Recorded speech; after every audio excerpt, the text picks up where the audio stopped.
matter what your age, one thing is certain. Good nutrition and good health go hand in hand. With a bit of planning, you can help provide your loved one with balanced and delicious meals that will engage the senses and make mealtime a pleasure for both of you. As we age, we actually need fewer calories. If you're a woman over 51, the standard is 1,900 high-nutrient calories a day. If you're a man, it's 2,200 calories a day.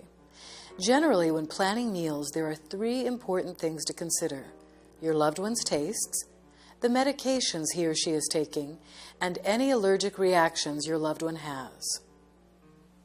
None of us enjoy being forced to eat foods we don't like, so it's important to get your doctor's advice on a good nutritional plan that your loved one will like. Offer as many fruits and vegetables as possible in the diet. For bowel health and to keep your loved one regular, add a daily dose of a fiber product to his or her food or drink. It's important to know that some food and medication combinations don't work well together. Some combinations may cause gastric distress or even interfere with the medication's effectiveness. Grapefruit juice, for example, is a poor match with over 50 medications. It interferes with digestive enzymes and blocks medications from being properly absorbed. As a result, when too much medication accumulates in the body, serious side effects can occur. Sometimes, as we age, old food allergies return, or we even develop new ones. If you note any reactions that your loved one may be experiencing after eating, be sure to discuss them with his or her doctor. One really good idea is to get a binder and create a dietary plan for a 1 to 2 week period. In the binder, you might include information on seasonal foods or even upcoming specials at local markets. It's very handy for record keeping if you have to talk to the doctor about your loved one's diet. Also, it's a good stress reducer, and it may even help save you money in the long run. We all can become ill when food is not properly made, but it's older people or those who have weaker immune systems who suffer the most when carelessness occurs. So it's important to prepare food in a clean environment and to cook it at the correct temperature.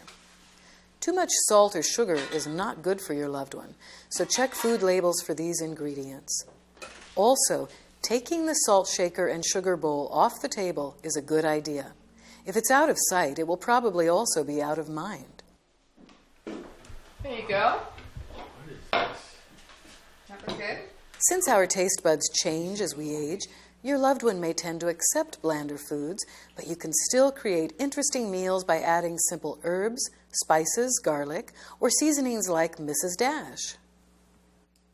If your loved one has less of an appetite, he or she may not need 3 meals a day. Healthy snacks, not too salty or sugary, may fill in for skipped meals. And nutritional liquids like Ensure can also deliver supplemental calories to help keep your loved one adequately nourished.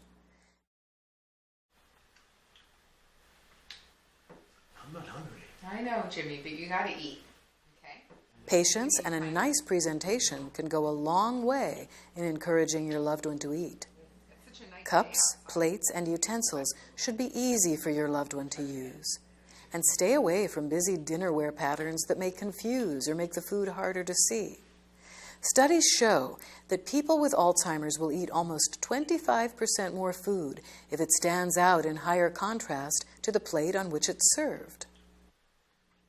If your loved one has eating limitations or challenges, make sure you are especially aware of them. Trouble with swallowing can lead to choking, and if food or liquids are inhaled, this can lead to inflammation of the airway and lungs, which can then cause aspiration pneumonia.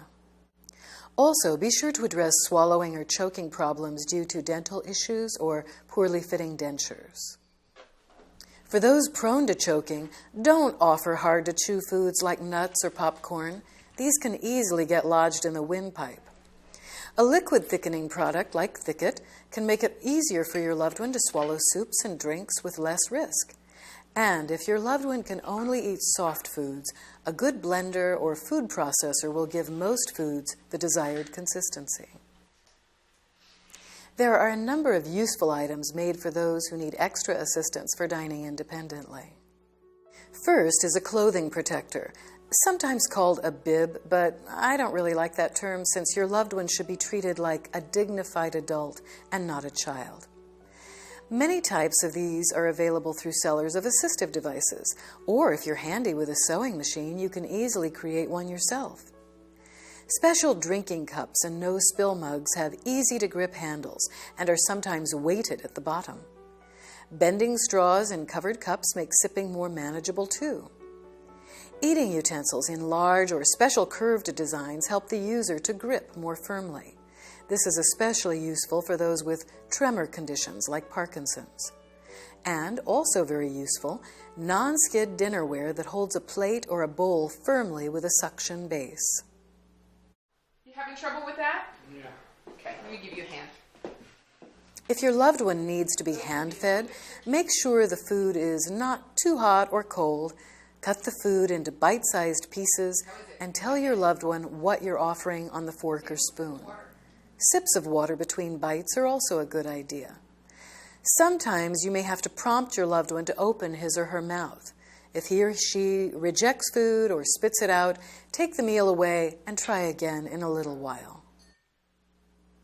So finally remember, no matter what, the main ingredient of any meal with your loved one should be patience.